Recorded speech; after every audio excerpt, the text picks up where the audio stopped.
You know, another week, right, J-Man? Yeah. And definitely some changes this last week. You know, I've been hitting you hard with deep weed line stuff, deep structure. There are still some fish being caught deep. Don't worry about that. If you're still going after the deep pattern, I bet you're still catching some fish. The last week, though, we've seen a little bit of a transition. I don't think it's going to stay for long. I think these fish are going to slide back out, but we've been catching fish shallow this last week. A lot of temperatures in the 50s and the 60s when we wake up in the morning. It's been cold. You're in pants, you're in hooded sweatshirts. Very abnormal for the middle or end of August to see 50 degrees in the morning and not even get into the 70s. Just this last few days, we've been fishing in hooded sweatshirts, bibs. It's been raining, it's been chilly, it's been cold. A lot of people are talking about, man, it feels just like September, October, like fall. It should be close to Halloween, they think. It's not. Rest assured, we're going to see some 80s bounce back up again this next week. But what we found this last week was these fish related to shallow structure. Now, I don't mean they went up against the banks in 1-2 feet of water. Some fish were caught there, yes, but they're in that 3 to 8 foot range. We found a lot of fish, especially in lakes with a lot of milfoil, like Minnetonka, Forest Lake, Waconia. I can go down a slew of them where they started to move shallow into those in weed spots. Also, where there's hard rock inside those spots. So we've been attacking those fish, especially the bass, a little differently than I've promoted recently. We've been talking about drop shots, deep weed lines, jig worms, catching fish in that regard. And again, there are some out there, but I've seen some bigger fish, some schooling fish, moving up into the shallow cover. Especially with the overcast skies we've seen lately, some of the cooling rain, water temps, the surface temps right now, 70, 71, 72 degrees. Even almost too cold to swim. Kidding, you can still go out and swim, but those surface temps are cooling off. We should be in the 80s for surface temps right now. We should be in the low 80s with warm water. You touch those fish, it should feel almost hot to the touch. That's not the case right now. You hop in the morning, let's say you jump in the access there to launch your boat, you get a quick chill in your legs. That surface temp is cooling down. So those fish are sliding shallow. You'll see all the young of the year bait fish, whether it be sunfish, crappies, minnow type baits, that big, all over, abundant inside those weeds. And that's what those bass are feeding on. That's what the pike are feeding on. The biggest muskie I've ever seen on Lake Minnetonka in my entire life was seen out there 2 days ago in about 3 or 4 feet of water in the middle of the day. Sure, could it have eaten something and is up there to sit and relax? Sure, but we saw 5 or 6 of them. It wasn't just an anomaly where we saw one. A lot of fish were up shallow. A lot of fish are moving shallow. I'm hearing reports of big walleyes being caught in shallow weeds. In the middle of late August, I'm hearing reports of a lot of bass. You're seeing panfish shallow again. So will it hold forever? I'm not a firm believer in that. We get into the upper 70s and 80 degrees again for air temps. That's going to heat things back up. You're still going to have a deep bite probably for the next several weeks. But what we found this last week and what we turned to, wacky rig. The wacky rig was king the last few days out there. All I'm fishing is a Kamita or a pocket fry from Mr. Twister. Nothing overly fancy. I use kind of a little bit of a secretive hook. I use a forged tarpon hook. If you go into fly shops, they tie tarpon flies with these hooks.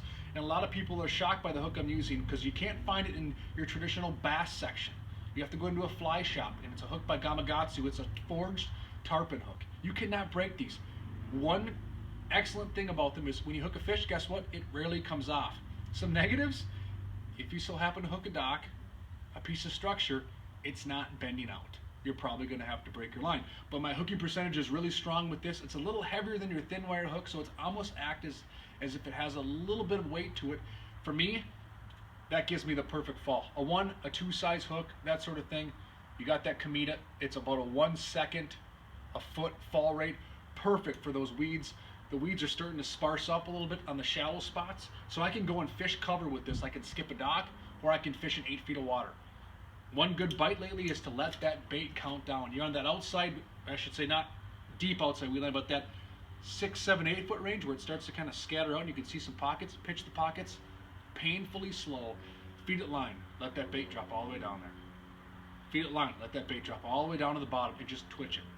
If there's a bait anywhere inside the sides of this garage, it's going to come over, find that bait and suck it up. I can watch them do it. I can see a fish right there in 5 feet of water, pitch in front of it, feed it line, watch that fish get aggravated, much like it's on a bed, but they're clearly not, and come over and grab that bait and pick it up. They will do it almost instinctually. So try that wacky rig if you haven't. I'm sure you have. It's nothing new to bass fishermen.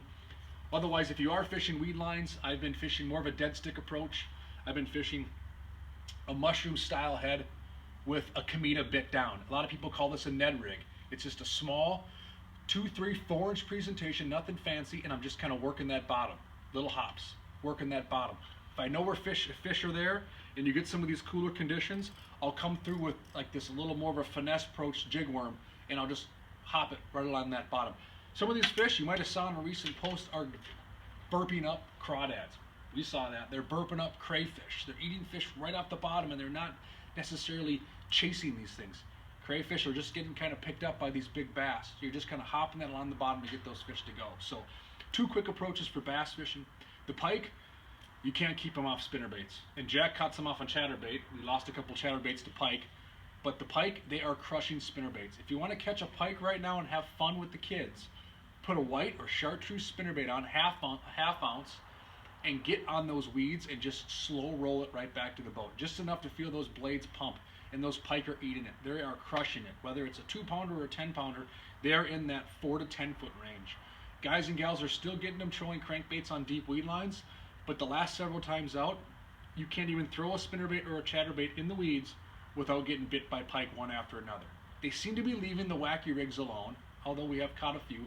They seem to be leaving the jig worms alone. Again, we have caught a few. But if you throw a spinnerbait, a chatterbait, or if you're lucky enough to get a rattle trap or some sort of crankbait through those thick weeds, you're going to get bit by pike. A fast bite right now, a lot of fun. You get out there and chase them. Colder conditions, pike fishing's nice because you're more active.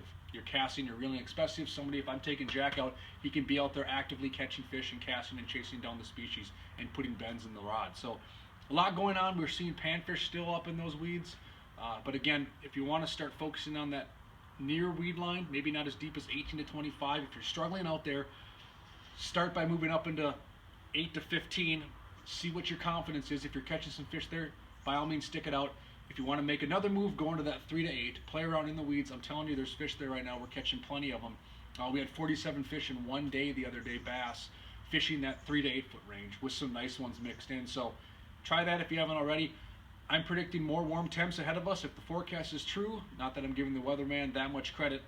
We should see 70s and some 80-degree weather. Maybe some more time on the slip and slide. Yeah. Yeah, get a few more times in the slip and slide before the kids go back to school. You got 1 whole week before school for a lot of these kids. Some may have started already. You got Labor Day ahead of us. Get out there, get the families active. We should have some more stable fishing conditions ahead of us. Get out there, catch some fish. Hopefully you end the summer on a great note before we hit the early fall months, which is right around the corner. So, what do you think, man? Rock and roll? Yeah. Ready for school? Heck yeah. All right. Well, thanks for watching. We'll catch you next week. Have fun out there and be safe.